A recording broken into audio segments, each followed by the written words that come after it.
Thank you, Malik. If only half of that were true. I'm your featured entertainment for the morning. Good morning, I'm Ted Caplow. Let's start with this thing about the shirts. Not my idea. One problem of coming to Miami 5 years ago and finding a lot of incredibly talented and smart people to work with here is that they have a better developed sense of irony than I think I do.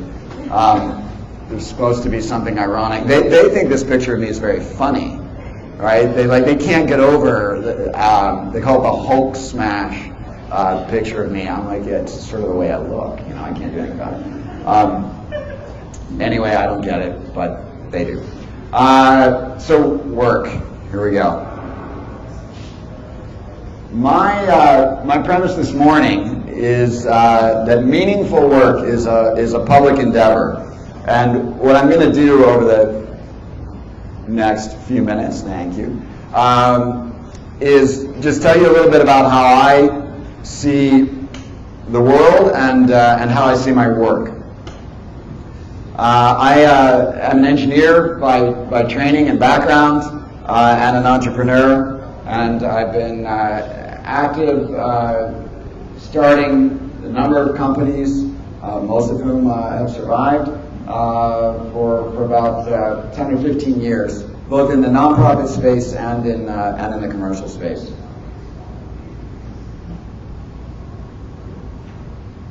Well, I want to start with some appreciation. I have a lot that I'm very grateful for. I'm grateful for Miami, for the community here. I'm very grateful for the people I work with. This is a picture of a sign in Sundance, Utah that I took a few years ago. And I love this sign because, you know, on the top, obviously these are ski slopes, right? But on the top we have Maverick, and it's sort of pointing off to the side. And I think I'm a bit of a maverick, and I've been very lucky to be surrounded by some other like-minded people. And you can see that says it is more difficult, right, to go the maverick route. But then there's this other sign underneath it.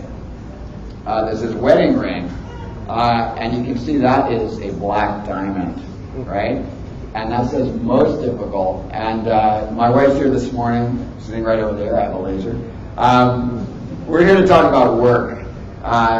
You know, I can sit up here and talk about work. We can all go to our jobs, talk about work. There's nobody I know who works harder than my wife, and I'm very grateful for that every day.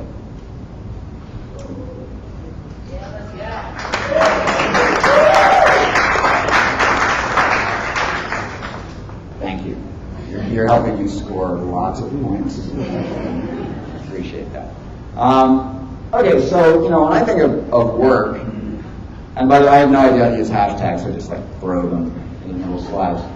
I naturally think of physics or thermodynamics.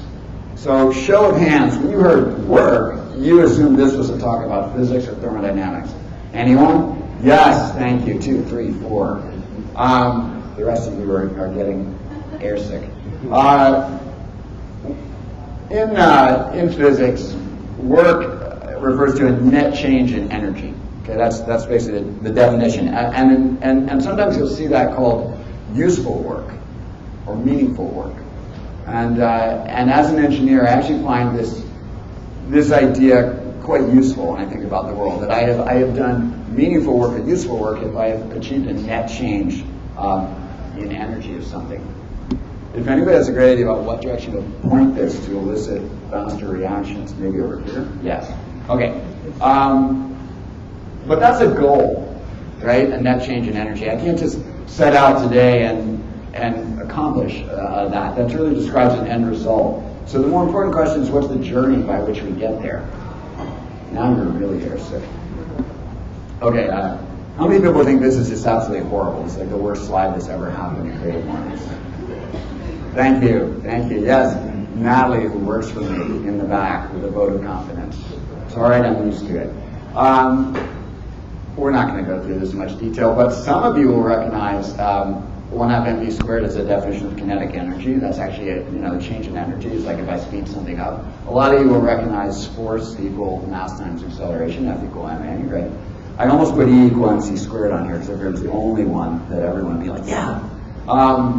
This little guy just tells you that the displacement is equal to the average velocity times time, and that if you have linear acceleration, then that's just half the final velocity times time. And this one just tells you velocity is acceleration times time. So if you take this definition of work, which is a change in energy, and you do a bunch of substitutions, you come out with this, which is actually another perfectly valid definition of work.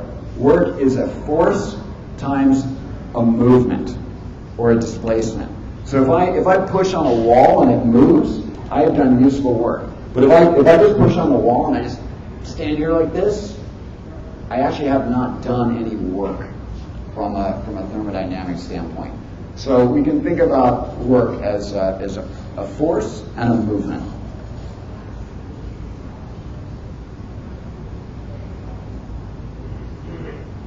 Love it. Force times movement. So what's movement?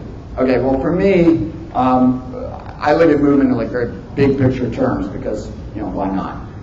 So exploration, expansion, living longer lives, safer lives, and ultimately happiness, right? I mean, that's kind of everything comes down to that. And what about force? Well, I like to look at people as one form of force. Kind of the more people I have engaged around something, the more force I have.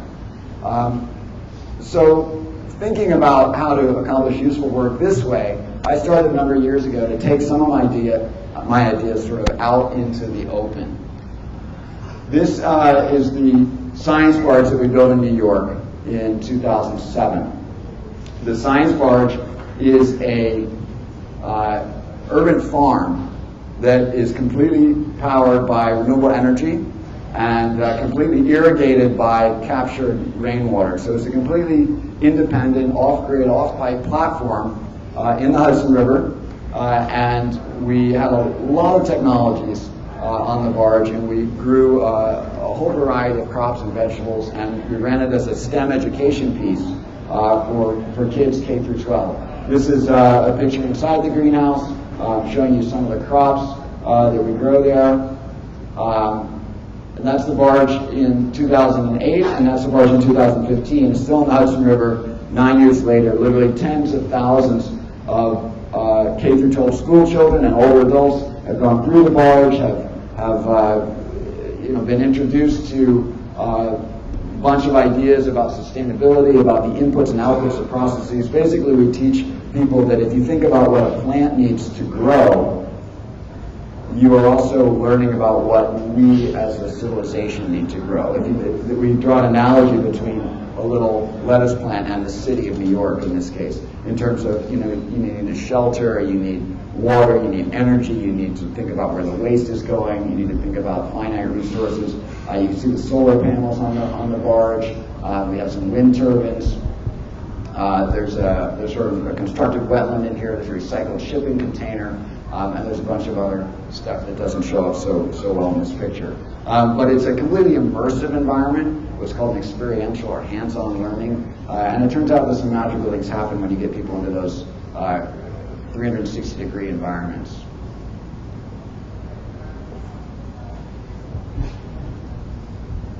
It must be me. I really like this picture. This is a picture on the barge, and the gentleman I'm talking to here is the Prime Minister of the state of Assam. Does anybody know where that is? It's in India. It's 30 million people live in the state of Assam in India. It's near Bangladesh. And this guy came with a whole delegation to see the barge and to look at what we're doing there and to think about how it could apply back home in Assam, because they wanted to build the image of that state as a sustainable kind of eco-paradise, and they were at a crossroads in their development, whether they were going to go a more industrial route. It's one of the less advanced parts of India, very poor area with a lot of natural resources, and they needed to think about kind of charting the course forward. And I've always really appreciated the fact that they came to the barge to kind of spur some of their thoughts. And we have a lot of visitors like that over the years on the barge. So force times movement. You know, in the case of the barge, the forces were all the people that came together around the barge and the companies that came out of that. Sunworks, which is a nonprofit that actually created the barge, which I've still been running in New York for about 10 years. Bright Farms, which is a commercial company that grows vegetables, Gotham is another one that started on the barge. Collectively, all of these forces have achieved a movement so far that can be measured in various ways, but just use some very conventional ways of measuring it. About $40 million in investment from various sources, both on the commercial side, including venture capital, and on the nonprofit side, including grants and public sector support, have gone into these companies. We built 25 STEM labs in public schools around the New York area. We're beginning to expand outside of New York. We built 5 commercial greenhouse farms in 4 different states. And we created about 100 green-collar jobs, plus about $500,000. So, it depends about how you want to look at these things, but investments in public work can sometimes have very good returns. This is a picture of one of the New York Sunworks greenhouses on a rooftop of a school on 93rd Street in New York City. And we've done a number like this. We've also done classroom conversions and smaller scale work. And this is a Bright Farms greenhouse. This one's in Pennsylvania.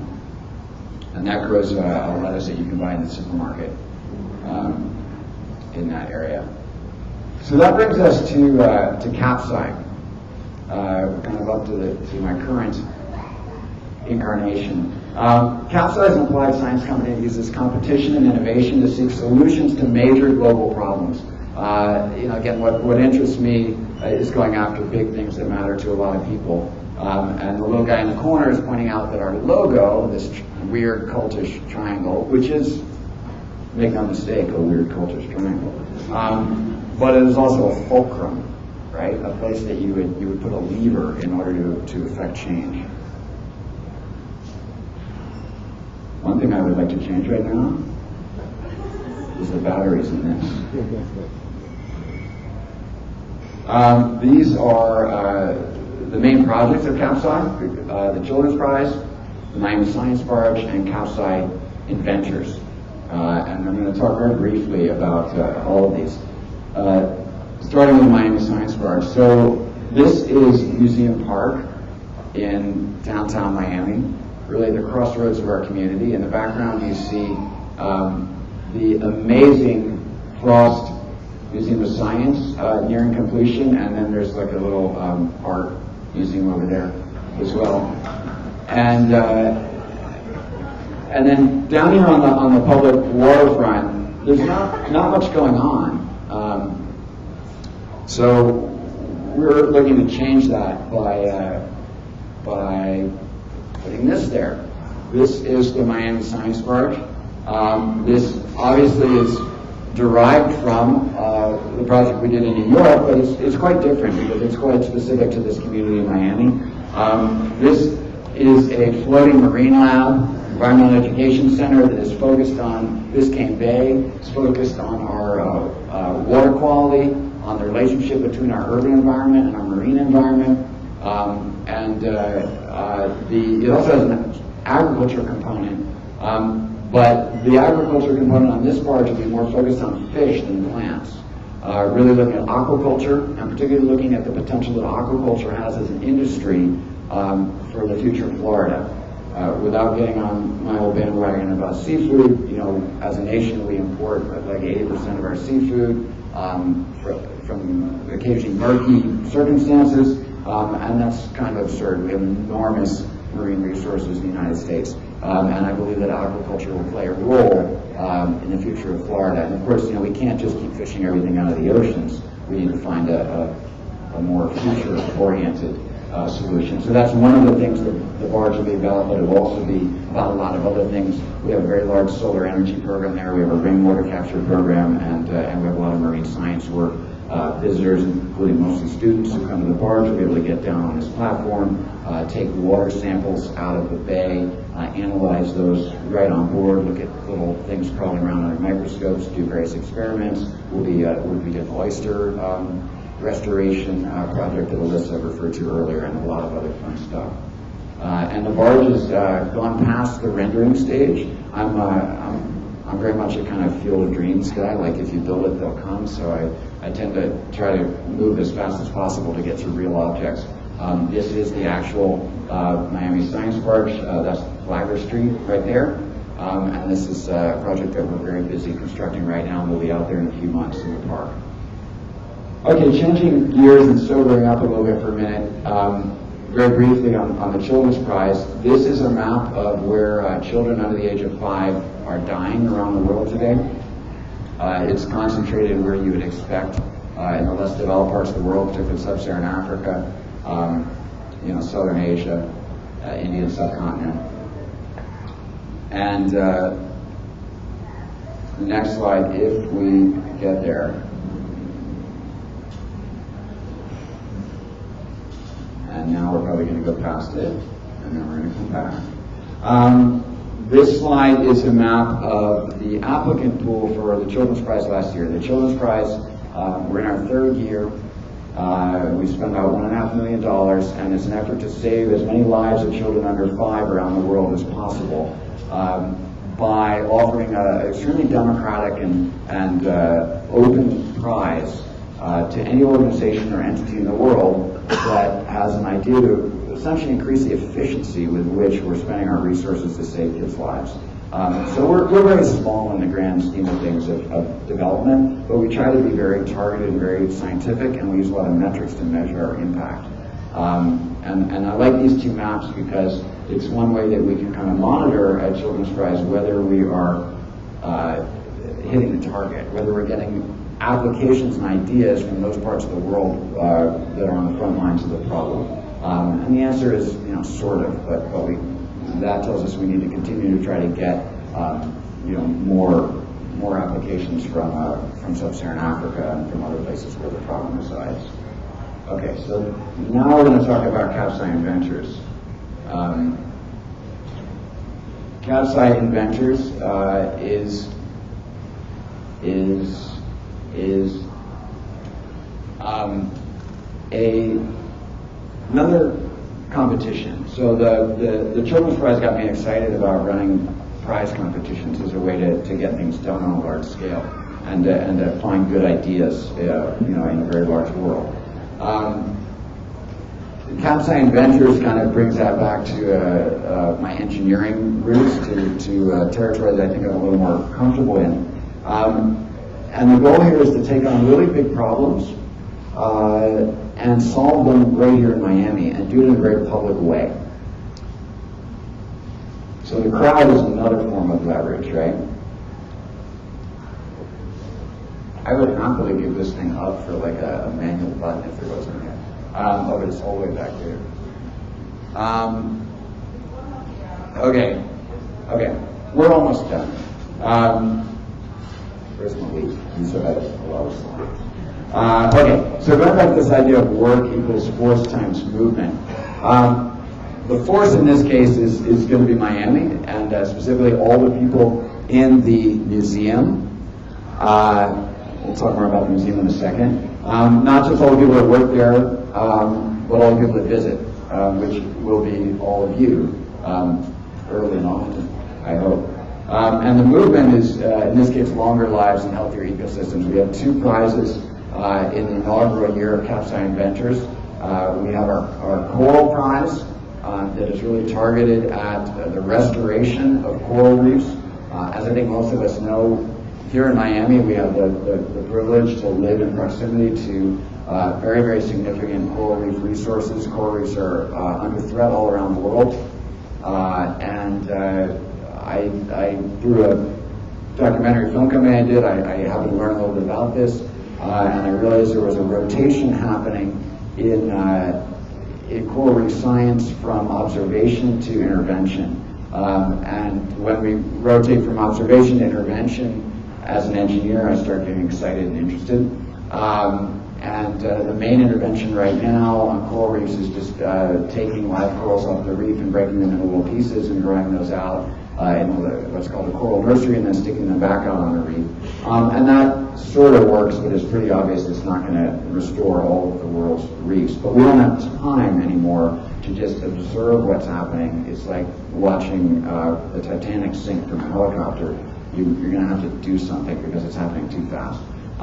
So where we need innovation is in how can we accelerate, how can we help the coral essentially grow back.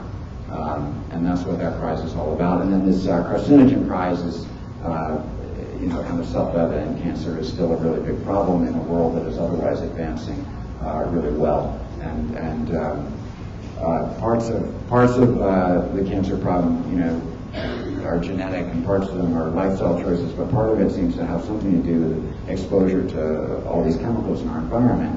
And with the way technology has progressed on cell phones and so on, we're beginning to be able to see the unseen world. I like to think that if we'd lived in Neolithic times, just to go back a long way, all your dangers would be things you could see. Saber-toothed tigers, big holes in the ground, your neighbor. We've largely in modern life eliminated those seen hazards. And the things that we are obsessed with and worry about are unseen. They're invisible. We can't see them. But we really like to be able to see them. And it's very empowering when you can see them. And I think our technology is starting to help us see those with all these health metrics, with the Apple Watches, with the, where you have the pulse and everything else. You can get an EKG on your phone. And I think very, very soon you're going to see these personal devices as chemical sensors, and that's where this prize is aimed, so that we can learn more about our food and our air and our water using the technology we have around us. In order to run those prizes, we needed a place to do it. This, everybody knows who that is. We can have a shout out because the talk's getting kind of long. Who is that? Thank you, Archimedes. Okay. Archimedes famously said, "Give me a place to stand and I will move the earth." This is kind of the signal lesson about leverage, right?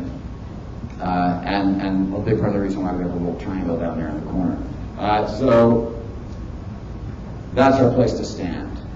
That is Frost Science, which is nearing completion in Museum Park. I personally believe this is going to.